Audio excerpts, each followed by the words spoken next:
I'm going to tell you something that most billionaires will never admit.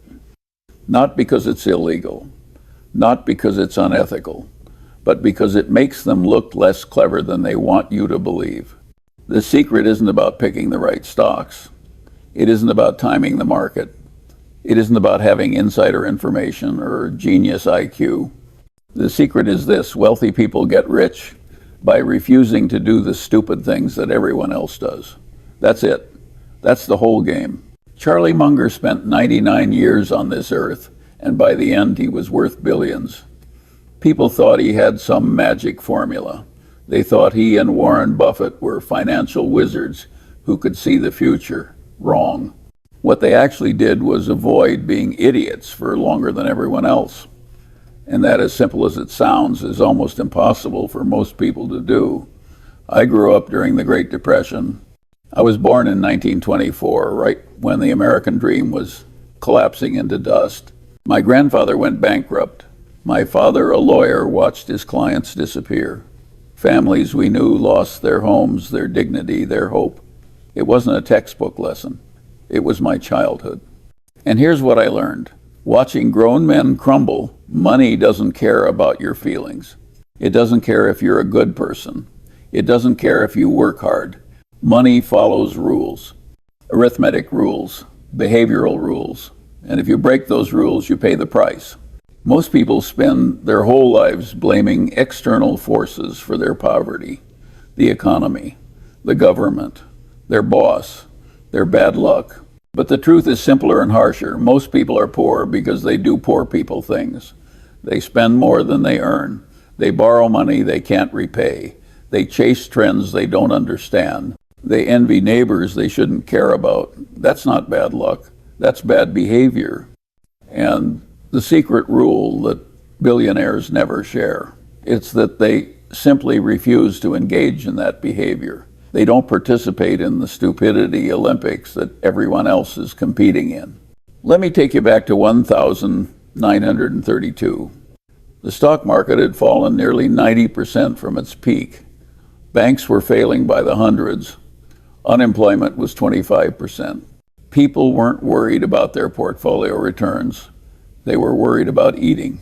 I watched men who'd been successful, respected, confident, reduced to standing in breadlines. I saw families who'd lived in nice homes suddenly sharing one room with relatives.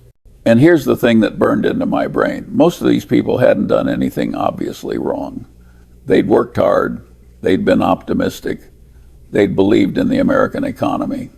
But they'd made one fatal mistake. They'd borrowed too much. Debt is what killed them. Not the market crash itself, but the debt they'd taken on during the good times. When asset prices fell, the debt remained, and it crushed them. That image never left me, neither did the lesson.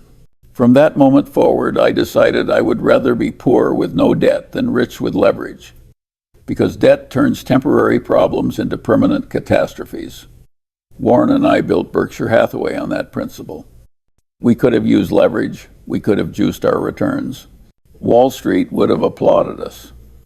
But we'd both lived through the Depression, at least in memory and impact. We knew that leverage is the difference between a bad year and obliteration. So here's the secret rule. Part 1, avoid debt like it's poison, because it is. In the 1,950 seconds, I knew a man in Los Angeles. Let's call him Richard. Richard was a successful attorney. He made excellent money. He drove a Cadillac. He belonged to the right clubs. His wife wore furs. His kids went to private schools. Everyone thought Richard was rich, but Richard wasn't rich. Richard was leveraged. He had a mortgage on a house that was too big. He had car payments on vehicles that depreciated. He had country club dues he couldn't really afford. He had credit cards that he paid the minimum on. Richard's entire life was a performance.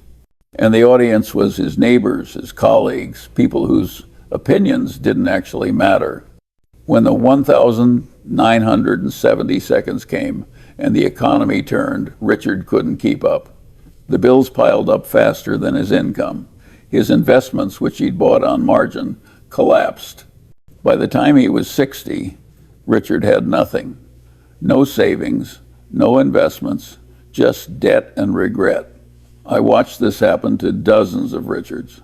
Smart men, capable men, who destroyed themselves trying to look successful instead of actually becoming successful. And here's the irony. The whole time Richard was driving his Cadillac past my house, I was driving a used sedan and saving 40% of my income. Richard thought I was cheap. He probably pitied me. 20 years later, I was financially independent and he was broke. Who was the fool? The Secret Rule, Part 2, never spend money to impress people who don't care about you, because those people will never pay your bills. I've called envy the stupidest of the 7 deadly sins, and I meant every word. With gluttony, at least, you get a good meal. With greed, you might end up richer. With lust, you get some temporary pleasure. But envy, you just sit there feeling miserable that someone else has something you don't. You don't even get to enjoy the sin itself. It's like drinking poison and hoping the other person dies. And yet envy is the driving force behind most financial stupidity. People don't buy things because they want them. They buy things because their neighbor bought them first. Your colleague gets a new car. Suddenly your perfectly good car feels inadequate. Your brother-in-law takes a vacation to Europe. Suddenly you feel entitled to one too. Your friend brags about a stock tip. Suddenly your boring index fund feels embarrassing. That's envy. And it will bankrupt you faster than any market crash. I knew a man in the 1,980 seconds who'd been investing sensibly for years. He had a solid portfolio, good returns, steady compounding. Then his golf buddies started talking about their big wins in oil stocks. They were making 50%, 100% doubling their money. This man couldn't stand it. He wasn't losing money. He was making 12% a year, which is excellent. But 12% felt like failure compared to his buddies' stories. So he sold his boring stocks and jumped into oil speculation. He leveraged up. He borrowed on margin. He was going to show everyone how smart he was. When oil collapsed, so did his portfolio. He lost more than half his net worth. His buddies, they'd lost money too. But they still had their jobs. This man was trying to fund retirement. He never fully recovered. The lesson comparison is the thief of wealth. Warren and I never wasted a second envying anyone. We admired certain investors. We learned from certain businessmen. But envy never. What would be the point? If someone's got a bigger house than me, good for him. I don't want his house. I don't want his mortgage. I don't want his property taxes. I don't want his maintenance headaches. I want my own independence. And independence doesn't come from having more than your neighbor. It comes from needing less than you earn. The Secret Rule, Part 3, kill envy before it kills you. Stop comparing your Chapter 3 to someone else's Chapter 20. Stop measuring your net worth against your neighbor's facade. Because the guy who looks richest is usually the most broke. And the guy who looks boring is usually the most free. I don't like talking about my mistakes, but they're more useful than my successes. Decades ago, I bought shares in a company at what I thought was a reasonable price. The business was solid. The management was honest. The economics made sense. Then the stock doubled, and I, thinking I was clever, sold. I patted myself on the back. I'd made 100% return. I felt smart. That company went on to multiply 10 times. Maybe 20 times. I don't even want to calculate it anymore because the number makes me sick. That one act of impatience trying to look smart by taking profits probably cost me tens of millions of dollars, maybe more. And here's the thing, I made that mistake because I was thinking like a trader instead of an owner. Traders try to time the market. They buy low, sell high, repeat. It sounds logical. But owners sit. If you own a great business, why would you sell it just because the price went up? That's like selling a winning racehorse halfway through the race. Sure, you lock in a profit, but you give up the real fortune. Warren always says his favorite holding period is forever. That's not poetry. That's rationality. If you find something truly great, a wonderful business run by honest people with enduring competitive advantages, why would you let it go? Most investors can't sit still. Their attention span is shorter than a goldfish. They need action. They need to feel smart. They need to tell stories at dinner parties about their latest trade. But the big money isn't in the buying or the selling. It's in the waiting. I learned that lesson the expensive way, and it made me much slower to sell after that. The Secret Rule, Part 4. If you find greatness, sit on your ass. Don't be too clever for your own good. Activity is the enemy. Stillness is your friend. Here's a harsh truth. The world is full of people absolutely certain about things they know nothing about. It's the default human condition. Ignorance mixed with overconfidence, a toxic cocktail. I've watched brilliant people go broke, not because they lacked intelligence, but because they had too much confidence in lousy opinions. They couldn't say 3 simple words, I don't know. When I was young, I thought smart people had all the answers. As I got older, I realized the real smart ones were the people who admitted ignorance quickly. Take investing. The average person reads a headline about interest rates or tech stocks or oil prices, and suddenly they're an expert. They rush into trades with conviction they haven't earned. And when it blows up, they act surprised. What did they expect? That the world would reward arrogance dressed up as insight? Warren and I have been successful largely because we've stuck to areas where we actually know something. If we don't understand it, we pass. We've ignored 99% of all opportunities. People think that's a weakness. It's not. It's survival. You don't have to know everything. You just have to know when you know something and when you don't. I call this the circle of competence. You draw a circle around the things you truly understand, and you refuse to step outside that circle. Most people don't like boundaries. They think boundaries are limiting. But in investing, limits are liberating. They keep you safe. They prevent you from wandering into territory where the sharks eat amateurs for breakfast. I'll give you an example. Years ago, a man pitched me a complicated financial instrument. He spoke with absolute certainty.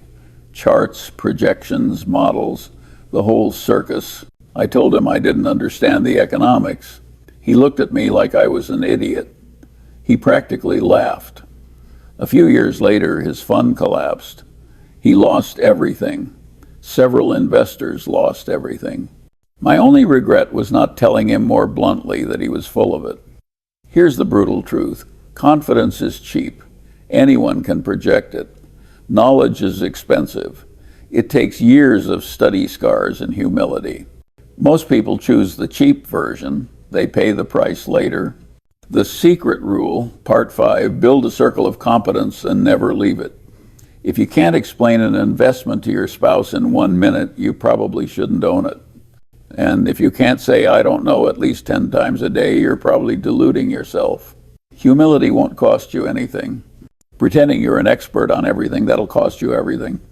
Most people spend their whole lives thinking like employees. That's why they never get rich. Careerism is the disease of our age. You see it everywhere. Law, medicine, finance, corporate life. People climb ladders. They polish resumes. They chase titles. They live for the approval of bosses, clients, institutions. And they wake up at 65 wondering why they have nothing to show for it except a pension that might not exist and a gold watch nobody wears. I know, because I started that way. I was a young lawyer in Los Angeles. I billed hours. I collected fees. I tried to impress partners.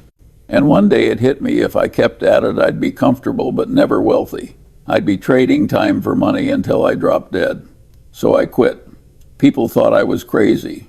Why give up a stable career? Because stability is an illusion, and because being a careerist means you're always dancing to someone else's tune. The real money, the enduring money, comes from ownership. Owning a business, owning equity, owning assets that work for you while you sleep. Warren understood this instinctively. He didn't want a salary. He wanted ownership. That's why we bought companies instead of chasing promotions. That's why Berkshire Hathaway isn't a job, it's a machine we own. Careerists think in terms of pleasing a boss. Owners think in terms of building something that lasts. Careerists ask, how do I get ahead this year? Owners ask, how do I make this pile of capital work for decades? The questions couldn't be more different. The irony is careerism feels safer. The paycheck shows up every 2 weeks. The boss pats you on the head, but the long-term math is brutal. Inflation eats your wages. Bureaucracy caps your upside. And one corporate reshuffle can erase your security overnight. Ownership, by contrast, feels risky. You put your own money at stake. You take responsibility. There's no safety net. But the upside is uncapped. You reap the compounding. You build independence. You stop begging for raises and start making your own rules. Most people never make the switch. They stay in careerist mode until the grave. They cling to stability like a life raft, never realizing it's tied to a sinking ship. I'll give you a blunt example. In my law days, the richest lawyers weren't the ones billing the most hours. They were the ones taking equity in their clients' businesses. The careerists slaved away for fees. The owners collected fortunes. Same talent, different mindset. The secret rule, part 6, stop thinking like a hired gun and start thinking like a capitalist. Ask yourself, am I building an asset or am I just selling my hours? If it's the latter, you're stuck. If it's the former, you're on the path to freedom. Titles fade. Ownership compounds. And compounding, not career climbing, is what gets you the first 100,000 and every 100,000 after that.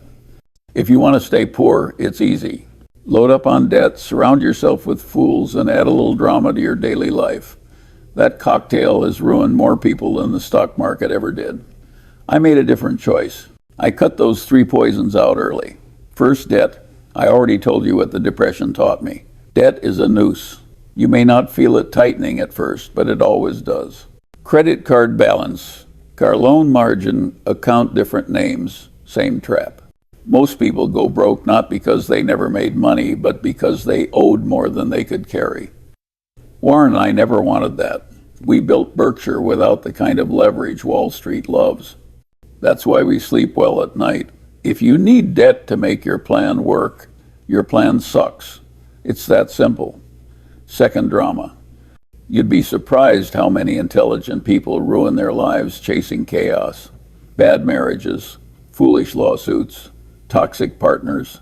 They spend their energy on soap operas instead of compounding. I had my share of tragedy. I buried a child. I lost an eye. I got divorced. Life handed me enough real drama. I had no appetite for manufactured drama.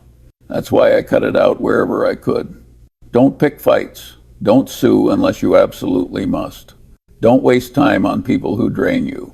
Life is hard enough without volunteering for extra misery. Third, dumb people. This one is underrated. Who you spend time with will determine 90% of your outcomes.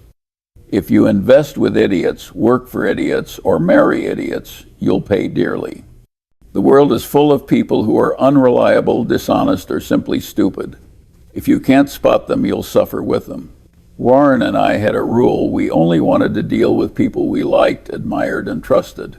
No exceptions. We passed on plenty of opportunities just because the people running them were jerks or clowns. Was that costly? Maybe in the short term. But in the long run, it saved us from headaches and disasters. It's remarkable how much easier life gets when you simply refuse to mix with toxic people. The same goes for friends. You don't need many. A few rational, trustworthy companions will do. The rest, dead weight. Cut them loose. People think I'm exaggerating when I say this, but avoiding debt drama and dumb people has been more important to my success than finding genius investments. Because even the best investments won't save you if your personal life is a circus. The secret rule, part 7. Don't borrow what you can't repay. Don't create problems you don't need. Don't associate with fools. Do those 3 things, and you'll already be ahead of 90% of humanity. And you'll have the peace of mind to let compounding work for you instead of constantly fighting fires. Most partnerships in business fail. They end in lawsuits, betrayals, or sheer exhaustion. Mine with Warren Buffett lasted more than 60 years. That wasn't luck. It was design. Here's why it worked. First, we trusted each other completely, not half-heartedly, not with fine print. If Warren told me something, I believed it. If I told him something, he believed it. No hidden agendas, no games. That kind of trust is rare, and it saved us from the poison that ruins most partnership suspicion. Second, we were complementary. Warren is more optimistic. I'm more skeptical. He sees opportunity. I see danger. Together we balance each other out. Alone we might have been good. Together we were much better. Third, we agreed on fundamentals. We both hated debt. We both valued patience. We both believed in owning great businesses for the long haul. When you agree on principles, you don't waste time fighting about tactics. People assume we never disagreed. Wrong. We argued plenty, but we argued productively. If Warren thought something was worth doing and I thought it was stupid, I said so. If he convinced me, we did it. If he didn't, we didn't. No hurt feelings, no ego contest, just logic. That's how rational people operate. What didn't work? Well, we weren't perfect. We were both too slow to buy certain companies. We missed plenty of opportunities in technology because we didn't understand them. And sometimes being too cautious made us late. That's the price of our temperament. But it's a price I'll gladly pay. Better to miss a few big winners than blow up entirely. Another thing that didn't work, we weren't always right about people. A few times we trusted managers who turned out to be disappointing. It happens. You can't avoid it entirely. But we avoided it enough to survive. That's what matters. Here's the deeper truth: our partnership worked because it was about more than money. It was about shared values. We liked the same jokes, the same books, the same ideas about life. If your only bond with someone is profit, don't expect it to last. People always ask me, how do I find a Buffett? My answer, don't. First, be worthy of one. Then maybe you'll attract someone equally rational. If you're unreliable, selfish, or lazy, no Buffett in the world will stick around. Warren and I both had plenty of chances to betray each other. We never did. That's the ultimate secret: integrity. Without it, partnerships rot. With it, they endure. The secret rule, part 8, pick a trustworthy partner. Agree on principles. Balance each other's strengths. And don't be a jerk. Simple but not easy. That's why most fail. In the end, our partnership wasn't about maximizing returns. It was about minimizing mistakes.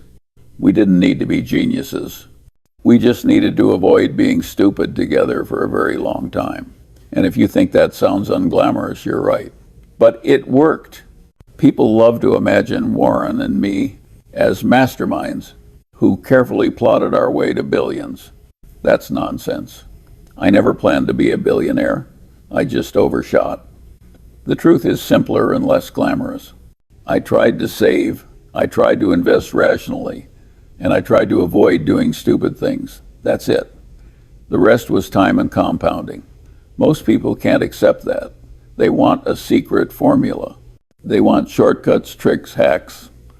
Sorry, there aren't any. The formula is so dull, most people refuse to use it. Spend less than you earn. Invest the difference in something sensible. Let compounding do its work, and wait longer than everyone else. Do that for 50 years and you'll look like a genius. But you won't feel like one along the way. You'll feel bored, you'll feel behind, you'll feel like the world is passing you by. That's why most people fail. They can't tolerate boredom. I didn't get rich because I was smarter than everyone. I got rich because I was more stubborn than everyone. I could endure years of sitting, waiting, and ignoring the noise. It's not brilliance, it's endurance. And when the numbers got big, I didn't let them change my behavior. I lived simply. I drove modest cars. I didn't try to keep up with rich neighbors. I didn't need a yacht to feel successful. I just needed peace of mind.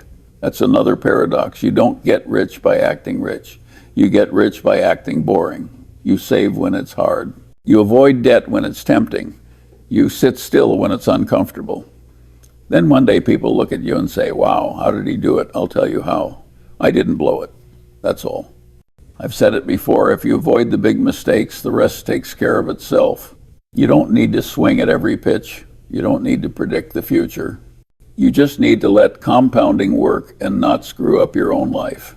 That's why I laugh when people ask me for motivational advice. Motivation fades. Discipline lasts. If you can build a system that makes saving automatic stupidity hard and compounding inevitable, you don't need inspiration. You need patience. So yes, I became a billionaire, but I never aimed for it. I just aimed for survival rationality and a decent night's sleep. The billions came as a byproduct. And here's the punchline. Overshooting is better than undershooting. If you save too much, nobody complains. If you save too little, it's a tragedy. I didn't overshoot because I was greedy. I overshot because I didn't want to depend on anyone else. That simple paranoia about independence made me richer than I ever imagined. The secret rule, part 9, don't aim to be rich. Aim not to be stupid, not to be dependent, not to be fragile. Do that long enough and you might just overshoot too. The only advice that matters, people always want me to give them a magic trick. But the truth is insultingly simple. If you're not spending less than you earn, I can't help you. Nobody can. It doesn't matter how smart you are. It doesn't matter what stock tips you get. If the money leaves your pocket faster than it comes in, you're finished. That's arithmetic, not philosophy. You can't out-invest stupidity in spending. You can't compound what doesn't exist. The first 100,000 is hard precisely because it forces you to live below your means. And if you can't do that, forget the rest. I've seen brilliant people ruined because they couldn't grasp this. Lawyers, doctors, CEOs, it doesn't matter. They made millions and spent millions and ended up with nothing. They thought their high incomes would save them. Wrong. The graveyard of rich fools is crowded. Warren and I didn't get rich by being flashy. We got rich by being consistent. We lived like people who understood subtraction. Money in, less money out, year after year. That gap, the savings, is where compounding lives. Kill the gap, kill your future. It sounds harsh, but it's liberating because it means you don't need genius. You don't need perfect timing. You don't need luck. You just need to master one boring principle. Spend less than you earn every year without exception. Most people won't do it. They'll whine about inflation, about unfair systems, about bad luck. And sure, the world isn't fair. But discipline works even in unfair worlds, especially in unfair worlds. So if you want advice, here it is. Stop looking for magic. Stop envying your neighbors. Stop chasing shortcuts. Focus on the basics. Save, invest, sit, repeat. It won't feel good at first. It won't feel impressive. Nobody will clap for you when you put a few dollars aside instead of buying a new gadget. But one day, you'll cross that first 100,000 and you'll understand. Because the day you get there, compounding finally turns from theory into reality. The boulder starts rolling downhill instead of uphill. The machine works for you instead of against you. And you'll realize the hardest part wasn't the math. It was the discipline. So let me leave you with this. The secret rule that billionaires never share isn't a secret at all. It's just too boring for most people to follow. Avoid debt, kill envy, sit on great businesses, refuse to play with fools, spend less than you earn, and wait longer than everyone else. That's it. That's the whole game. No insider information, no brilliant predictions, no magic formulas, just the stubborn refusal to do the stupid things that everyone else does. The first 100,000 is hell. But it's also the only real test. If you can get there, the rest will follow. If you can't, no strategy, no guru, no market miracle will save you. It's not glamorous advice, but it's the only advice that matters. Spend less than you earn. Invest what you save. Stay patient. Everything else is noise. And when you're 80 years old, sitting comfortably with your independence intact, you won't remember the sacrifices. You'll just be grateful you didn't listen to the fools. Because in the end, wealth isn't about having more than your neighbor. It's about never being fragile again. That's the secret. And now you know it too. The question is, will you actually use it